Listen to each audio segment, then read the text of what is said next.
Alors oui, le Sony A7 Mark III est une merveille, c'est le meilleur rapport qualité-prix qu'on puisse trouver, mais il a aussi un gros problème, et on en parle juste après ça.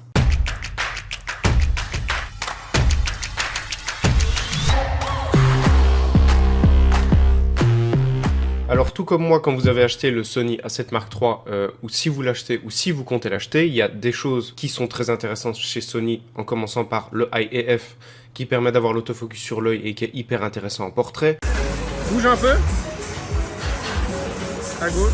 Recule.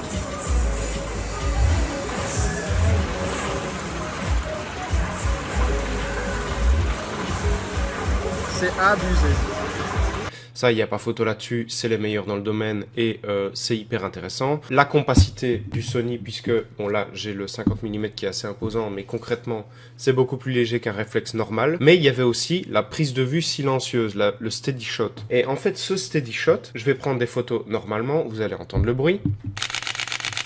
Voilà, ça c'est le bruit standard. Il y a un mode steady shot qui permet, moi je l'ai mis en raccourci sur le petit bouton ici. Quand on le met on, l'appareil ne prend plus les photos mécaniquement, donc avec l'obturateur, mais en mode électronique, donc il fait plus de bruit du tout. Là, vous n'entendez rien, et en fait, il a pris plein de photos là. Je le refais.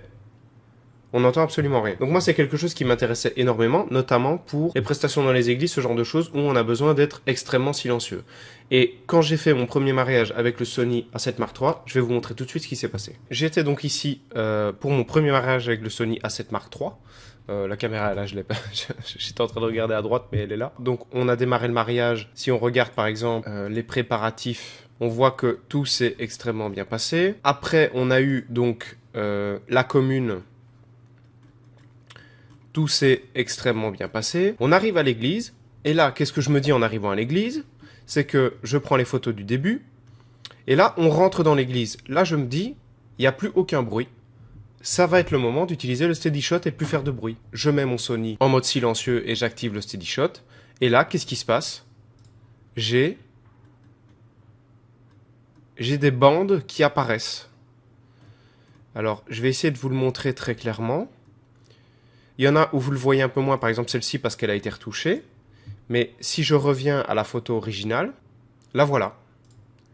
Et j'ai des bandes comme ça sur toutes mes photos. Alors moi, j'avais confiance, je me dis Sony, quand même, c'est de la qualité, c'est pas n'importe quoi. Vraiment, je m'attendais pas du tout à ça. J'étais concentré dans ce que je faisais, j'étais hyper content de pas faire de bruit. Je pense que même le curé, il devait être content aussi parce qu'il a pas l'habitude d'avoir un photographe qui fait aussi peu de bruit. Et donc, je continue, je suis vraiment hyper concentré. Je ne fais pas attention aux résultats des photos parce qu'il y a plein de choses à prendre, etc. Celle-ci, par exemple, c'est une photo qui a été retouchée. On voit encore très légèrement les bandes d'ailleurs.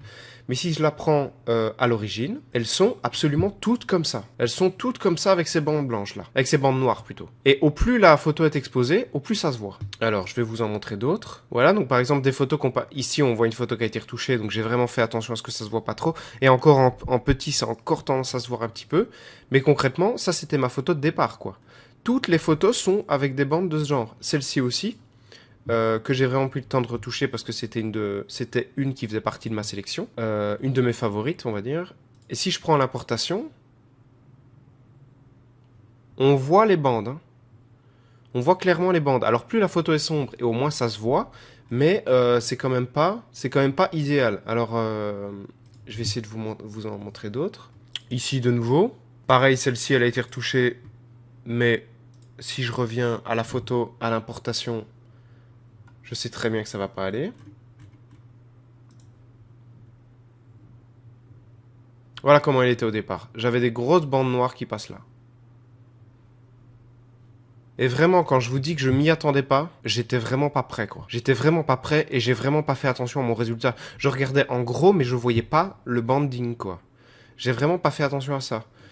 Et du coup, je pense qu'on va voir très clairement, là de nouveau, c'est des photos qui n'ont pas été sélectionnées, évidemment je les aurais pas laissées comme ça.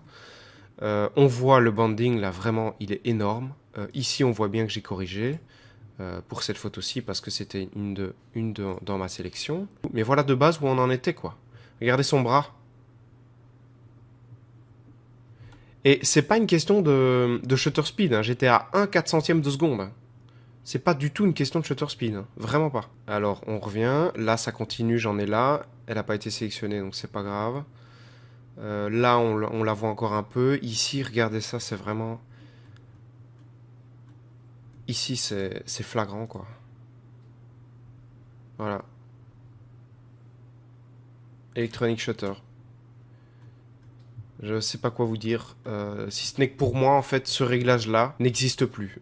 C'est vraiment... Je suis pas en train de remettre en cause le Sony, c'est toujours le meilleur appareil que j'ai jamais eu. C'est vraiment le top du top pour moi, j'adore cet appareil.